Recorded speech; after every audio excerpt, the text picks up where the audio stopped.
يبا بارك لي يبا بارك لي. خير؟ نجحت، تخرجت من الثانوي. صدق والله؟ إيه. مبروك يا ولدي مبروك. الله يبارك فيك.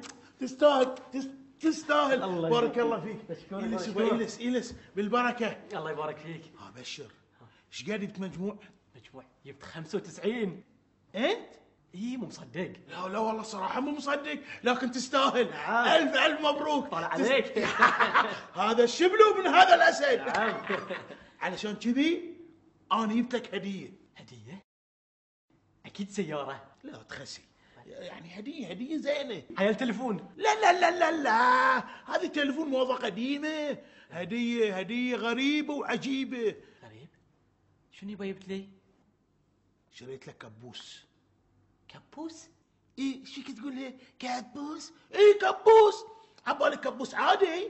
كبوس عجيب وغريب، مو بهذول الكبابيس اللي يلبسون ويرون فيهم. لا، هذه كبوس. ها شوفه، هذه سلمك الله كبوس يكشف الكذب.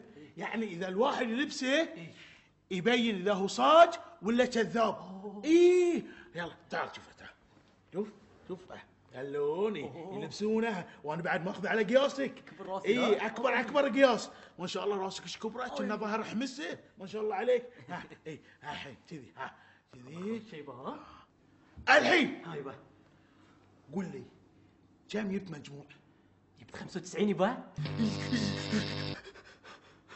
95 ها؟ جسام قول الصدق قول الصدق ايش كثر جايب مجموع؟ يبا تبي الصدق انا كنت وايد ابالغ. انا جبت 87. 87 وبعد تشوطيت؟ يعني كذاب. يبا كبوس كذاب. جسام ها يبا. قول الصدق احسن لك لا يشوطك، ترى هذه كثرة تشوط يفر المخ. يفر المخ. قول الصدق كم جايب؟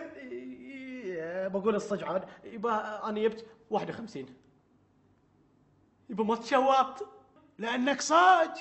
يبا شنو هديتي؟ طل في وجهك اجيب لك هديه. 51 جايب لي 51 وجايين مستانس. يبا بارك لي يا يبا شو بارك لك فيه؟ 51 اعظم لك الاجر فيه، مو ببارك لك. 51 انا ابوك فشلتنا. شو اقول حق الناس؟ ها شو اقول حق الناس اذا سالوني ولدك كم جايب؟ شو اقول لهم؟ اقول لهم 51 يلي ما تستحي. يعني ابوك فشلتني، ما صرت مثلي يوم كنت في المدرسه. كنت دائما وابدا اكون من الاوائل.